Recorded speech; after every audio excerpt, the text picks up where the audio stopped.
guys, wow, it's been so long since we met. How have you been? Wait, have you guys ordered yet? Yeah. Yes. Yes. Oh, okay. So I guess I'll just put my order. Wow, Shahira, you look so pretty. Is that new glasses? No, this is my old glasses. And you look more wow than before. Looks like you become more slimmer than before. Oh, thank you. Farah, you too. You look more matured. Really? I don't think so. It's been so long since we've gathered together.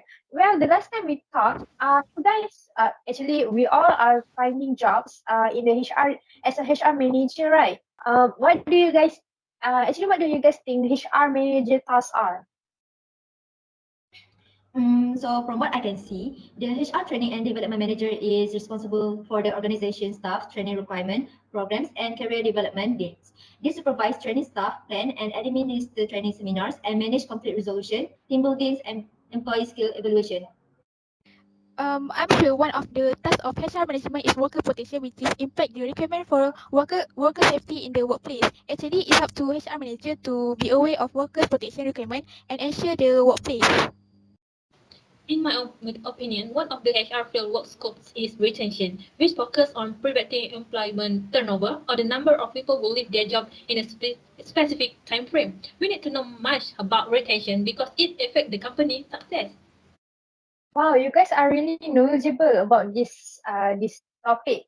Well, I also heard that HR manager do stuff like staffing and setting policies. Also, they have something about compensation and benefits. Isn't that Yeah, right?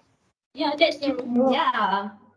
You know what? I heard that HR really focus on their workers' personality. Farah, what kind of personality that needed in HR manager?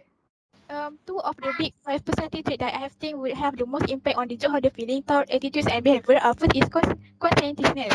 This personality trait is to measure of a person care, attention, good judgment, self-discipline, and organizing. A manager who has this personality will be a manager who tend to be super organized, great planner, and are responsible. Such as like they work hard in doing their job and their work like very organized. So another one personality is extraversion, which is the drive for social interaction with other people. They enjoy being with people, participating in social gathering, and full of energy. In group, they enjoy being the focus of attention. Also, they have a sincere interest in people, approachable, always smile, and lovely to be around. Yes. Wow, you really done your research on this, huh? Yes. I also have some question to ask, and I want to know your opinion on organizationally relevant personality traits, which may be based on your experience. All these years, I thought most company will need someone like me who born under horse sign. Do you know why? Because those people who born in the years of the horse are always being warm-hearted and positive that can give motivation to everyone. Well, to keep it simple, it is also can be called as independence and freedoms. But surprisingly, most of them need someone who born under rooster sign. For your guys' information, people who born in the year of the rooster are deep thinking and very observant. They see things in black and white and are usually accurate with their observation. Rooster people like to be noticed and are often eccentric, but also sometimes can be too obsessed with their looks. This could be called as a hard worker people, which is very important for every company. And also, some companies are looking for people with ENTJ personality who can be competitive, highly motivated, and focused person who see just about everything by focusing on the bigger pictures. In the company, they also need someone that set a long-term goal and making highly analytical decision. And they often do well in high-stress leadership roles so they can secure the company future. Long ago, I have made tasks on these personality traits. My personality trait is ISFP. Do you think my traits can go along with that job? Well, it depends on the company, Shah. It's just statistics. It's not that important. Thank you, Nat. Well, do you guys remember about the hosted value thingy we learned in college? Yes, I remember clearly about that. Yeah. Yeah. Well, what do you think is the hosted value dimension that is relevant for HR managers? Two of state value dimension that are relevant to the HR manager office is nurturing. This of state value dimension means focus on connection and caring for others. For example, the organization share the company value with everyone, build close team connection to avoid isolation and make face-to-face meeting a routine and a priority. In addition, low uncertainty, which is people is is people in low uncertainty cultures are more pragmatic and accepting to change, and they tolerate unstructured situation or change in the environment. Such like the organization may feel more at ease with changing a job, and this organization will not feel awkward if undergoing any change even though it impacts their organization. I see. So, well, there's another value, work value that we learn in college. What about that? What do you guys think is work value that's relevant for HR managers? Work value is value based on cohort. There is cohort of boomers which enter the work phase at years 1965 until 1985, where we can estimate their age now that is between early 40s to mid 60s. There are some words value that they possess, like they most likely success, achievement, and have an ambition and stay loyal to their career. Secondly, there is a cohort of Xers where the where they enter workplace at age 1985 to 2000. Maybe now they are at age 20s to early 40s. These people have a balanced life or work, still loyal to their relationship, and they also dislike of rules that has been set. Since boomers are loyal and have an achievement, HR needs someone who had experience in dealing with multiple issues related to HR, and a company will appreciate it, a worker who have a balanced life and work like the Xers. Wow, you guys really remembered everything from college, didn't ya? Not really.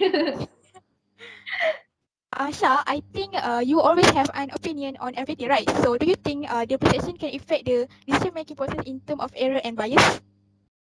Okay, Farah, maybe I can share some perception that can affect the decision making in errors and bias of the job holder. So my story is based on the experience that I went through while looking for a job or through an interview. Example, employment now mostly consider all individuals to have the same temperament, but to me, everyone have their own unique, and as a job hunter, maybe we shall highlight our strengths.